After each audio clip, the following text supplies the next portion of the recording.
আজকে অনেক দিন পর একটা ডেইলি ব্লগ বানিয়েছিলাম। আজকের ব্লগে দেখাবো সারাদিন আমি কি কি করেছিলাম অ্যান্ড আজকে কার বার্থডে ছিল, কার বার্থডে উপলক্ষে কেক আনা হয়েছিল, সব কিছু। তো চলেন কথা না বাড়িয়ে ব্লগটা শুরু করা যাক। ঘুম থেকে উঠে প্রথমে এখানে আমি মেথির পানি খাচ্ছিলাম, আর সবসময় আমি ঘুম থেকে ওঠার পর খালি পেটে মেথির পানি খাই। আর এদিকে আমি বারান্দায় একটু গাছে পানি দিতে গিয়েছিলাম, আর আম্মু পুঁই শাকের গাছ লাগিয়েছিল, আর পুঁই শাকগুলো বেশ অনেক বড় হয়ে গিয়েছিল। আর পুঁই শাকের গাছ লাগালে কিন্তু কিছুদিনের ভিতরে অনেক বড় হয়ে যায়। আর এদিকে আম্মু আমার জন্য নাস্তা রেডি করে দিচ্ছিল, আর প্রায় সময় সকালে আমার পরোটাই খাওয়া হয়। তো এখানে আম্মু আমার জন্য পরোটা ভাজছিল, আর পরোটার সাথে খাওয়ার জন্য ডিম পোচ করে দিচ্ছিল। আর আমি সবসময় কুসুমটা একটু কাঁচা কাঁচা খেতে পছন্দ করি, বাট ওই দিনের কুসুমটা একদম ভেঙে গিয়েছিল। আর আম্মু আলু ভাজিও করেছিল। তো আমি আমার নাস্তাটা নিয়ে আমার ভাইয়ের রুমে চলে গিয়েছিলাম, আর ওই দিন আমি আমার ভাইয়ের রুমে বসে বসেই নাস্তা করছিলাম। আর আমার ভাইয়ের রুমটা অনেক বেশি খোলামেলা, আর জানলার পাশ দিয়ে অনেক বেশি বাতাস আসে। তো সকাল টাইমে দেখা যায় বেশিরভাগ সময় ওর রুমেই বসা হয়। তো এইদিকে আমি আমার নাস্তাটা কমপ্লিট করে নিচ্ছিলাম। আর আমি নাস্তা টাস্তা কমপ্লিট করার পর একটু রান্নাঘরে চলে গিয়েছিলাম আম্মু কি রান্না করছিল সেটা দেখার জন্য।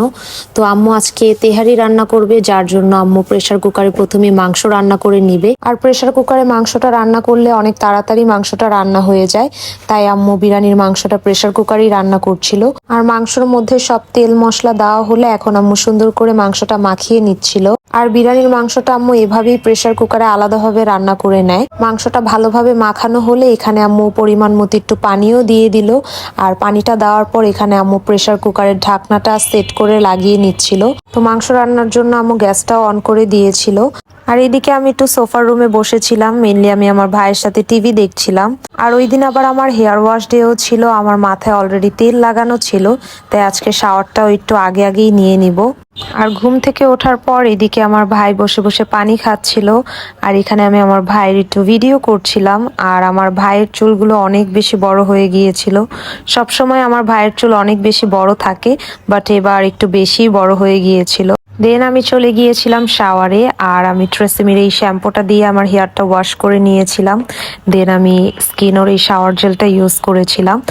আর শাওয়ারের পর আমি কিভাবে নর্মালি আমার স্কিন কেয়ারটা করি সেটাও আজকের ব্লগে দেখিয়ে দিব। তো প্রথমেই আমি একটা ময়শ্চারাইজার ইউজ করছিলাম আমার ফেসে, আর আমি ডাবর ময়শ্চারাইজারটা ইউজ করছিলাম।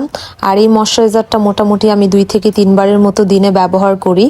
আর এই ময়শ্চারাইজারটা আমার অনেক বেশি ফেভারিট, অ্যান্ড ময়শ্চারাইজারটা কিন্তু অনেক বেশি লাইট ওয়েটও। আর ফেস অয়েলি ড্রাই কিংবা কম্বিনেশন হোক, ময়শ্চারাইজার কিন্তু সবারই ইউজ করা উচিত। আর অয়েলি স্কিনের মানুষরা মনে করে তাদের ফেসে ময়শ্চারাইজার ব্যবহার করলে অনেক বেশি অয়েলি হয়ে যায়, যার কারণে তারা ময়শ্চারাইজার ইউজ করতে চায় না। বাট আমারও অয়েলি স্কিন, আর অয়েলি স্কিনের সবার উচিত একটু বুঝে শুনে ময়শ্চারাইজার ব্যবহার করা। যেহেতু গরম অনেক বেশি পড়ে গিয়েছে, তাই একটু লাইট ওয়েট ময়শ্চারাইজার ইউজ করাটাই বেটার, যাতে ফেসটা বেশি একটা অয়েলি না হয়ে যায়। ময়শ্চারাইজার ইউজের পর এখন আমি ইনসে ব্র্যান্ডের এই সানব্লকটা ইউজ করছি। আর গরমে সানব্লক ইউজ করা কিন্তু মাস্ট, তো আমি সবসময় ট্রাই করি সানব্লক ইউজ করার। আর ইনসে ব্র্যান্ডের এই লাইট ওয়েট সানব্লকটা আমার অনেক বেশি পছন্দ।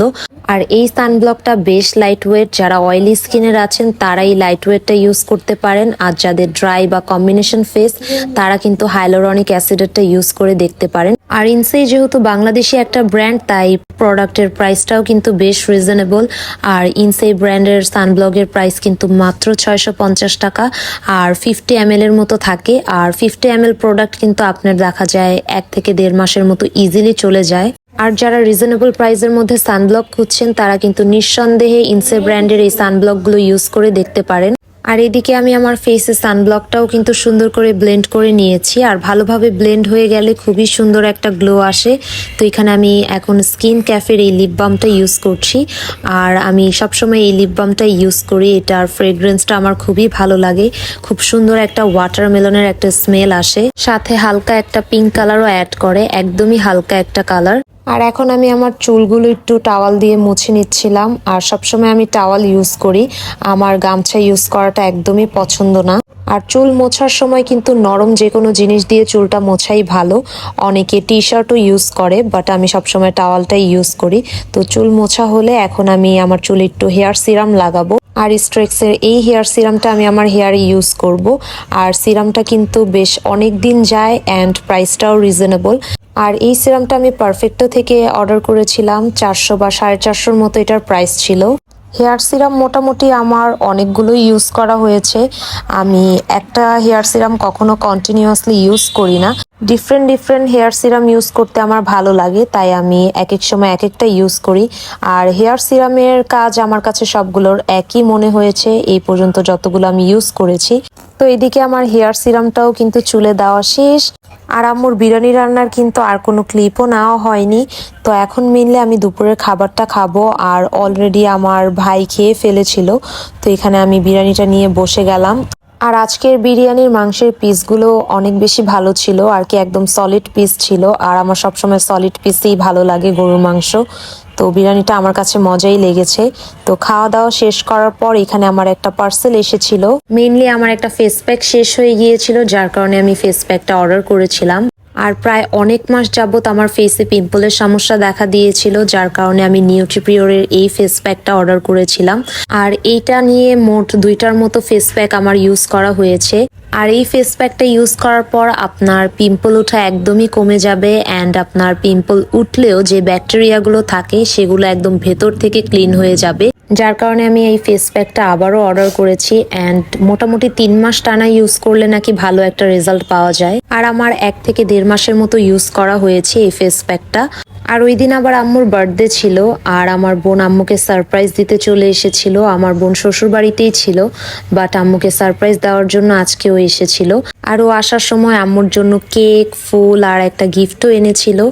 আর কেকটা দেখতে কিন্তু খুবই সুন্দর ছিল। আর আম্মুর ভ্যানিলা ফ্লেভারের কেক পছন্দ, যার কারণে আমার বোন ভ্যানিলা ফ্লেভারের কেকই আম্মুর জন্য এনেছিল। আর আমি নর্মালি কেক অত একটা খাই না, বাট এই কেকটা খুবই মজা ছিল খেতে। তো এখানে আমার 2 ভাইকে নিয়ে আম্মু কেকটা কাটছিল। আর আমরা ওই দিন কেউই রেডি টেডি হইনি, জাস্ট বাসায় একদমই নর্মাল ছিলাম। তো আম্মু তাই আমার 2 ভাইকে নিয়ে কেকটা কেটে নিচ্ছিল। তাই আমি কেক কাটার ছোট্ট একটা ক্লিপ নিয়ে রেখেছিলাম যাতে ব্লগে অ্যাড করতে পারি। আর এখানে 2জনকে আমার আম্মু কেক খাইয়ে দিচ্ছিল। আর আমি চলে এসেছিলাম টুকটাক রান্না বান্না করতে। আজকে আমি একটু বেক পাস্তা রান্না করব।